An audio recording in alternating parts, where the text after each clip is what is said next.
Hello, alors je suis trop contente de vous retrouver, surtout parce qu'aujourd'hui on va parler d'un truc un peu différent de d'habitude. Oh, je commence un peu à parler trop vite déjà. Alors aujourd'hui on se retrouve pour une vidéo, on va parler de littérature et de philosophie.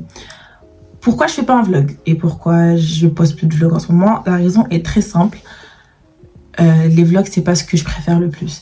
Voilà, je sais que c'est un peu ce qui est mainstream, mais moi ce que j'aime c'est parler de ce qui m'intéresse. Et dans les vlogs, je prends pas forcément la parole sur des sujets. Alors qu'en facecam comme ça, je prends beaucoup plus la parole et surtout sur des sujets qui me passionnent, que j'aime énormément. Donc oui, aujourd'hui j'ai décidé qu'on allait parler de philosophie et de littérature. Désolée si ça vous intéresse pas, mais c'est ma chaîne YouTube, je fais ce que j'aime et ce que je veux. Alors, rentrons dans le vif du sujet. Aujourd'hui, on va parler de quelque chose que énormément de gens ressentent, mais que peu arrivent à expliquer, qui est l'angoisse existentielle. Vous voyez ce sentiment de on sait pas pourquoi on est là, on sait pas pourquoi on fait ce qu'on fait, que tout paraît absurde, sans but et que des fois on est même des étrangers à notre propre vie. Ça, c'est une question qui traverse la psychologie, la philosophie, mais aussi la littérature. Et personne ne l'a jamais mieux expliqué que mon écrivain préféré, Franz Kafka. Franz Kafka, c'est un auteur du XXe siècle qui a mis en lumière la peur d'exister dans un monde qui n'a pas de sens apparent. Et comme il a extrêmement bien fait, je vous propose de plonger dans ses œuvres majeures pour comprendre cette angoisse qui nous habite tous d'une façon ou d'une autre. Pour comprendre l'angoisse existentielle, il faut savoir c'est quoi l'angoisse existentielle. Alors il faut savoir que c'est un terme qui vient de philosophes comme Kierkegaard, Heidegger ou Sartre, qui ont réfléchi à ce sentiment de profond malaise lié à la conscience de sa propre existence. Parce que si on y réfléchit profondément, cette conscience est certes une prise de pouvoir, mais c'est aussi un poids.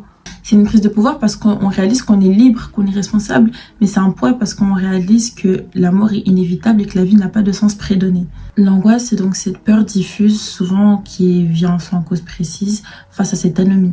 C'est une sensation d'isolement et de vide. C'est comme si on avait un poids sur la poitrine qu'on n'arrivait pas à expliquer pourquoi on l'avait, mais qu'il était bien présent et qu'on pouvait rien y faire. Pour en revenir à Kafka, ce qu'il a fait, c'est qu'en fait, il a raconté cette angoisse, mais au lieu de la philosopher, il l'a incarnée dans des histoires absurdes, étranges, voire cauchemardesques. Prenons par exemple son œuvre la plus célèbre, La Métamorphose, qui est sortie en 1915, si je ne me trompe pas. Dans ce livre, le héros, Grégoire Samsa, se réveille un matin, transformé en un insecte. Il ne sait pas pourquoi, il ne sait pas comment. Et cette métamorphose, c'est une métaphore très puissante de l'aliénation et de la solitude, parce que le héros finit par devenir un étranger, mais pour sa propre famille qui le rejette complètement. À la page 28 de l'édition Folio, pour ceux qui l'ont, on peut même lire une phrase qui représente très clairement l'angoisse existentielle, qui est « Il sera condamné à être seul, un paria dans son propre monde ». Cette phrase représente super bien l'angoisse kafkarienne, un sentiment d'isolement et d'incompréhension dans un monde hostile et absurde.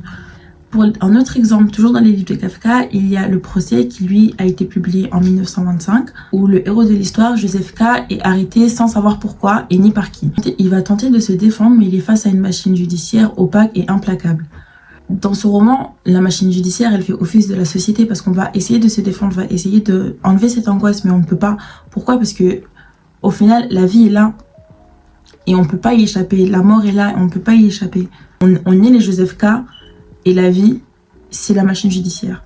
Dans Lettre au père, qui a été publié en 1919, Kafka va écrire, je cite, « Je suis coupable parce que je suis humain sans même savoir ce que j'ai fait. » Cela représente très bien l'angoisse d'être jugé, condamné par un système ou bien par la vie elle-même sans aucune raison. Je pense que vous l'avez compris, mais Kafka a quand même beaucoup écrit sur cette angoisse existentielle. Des fois, on l'appelle même l'angoisse kafkarienne, pour vous dire à quel point Kafka c'était vraiment le repère de cette angoisse dans la littérature.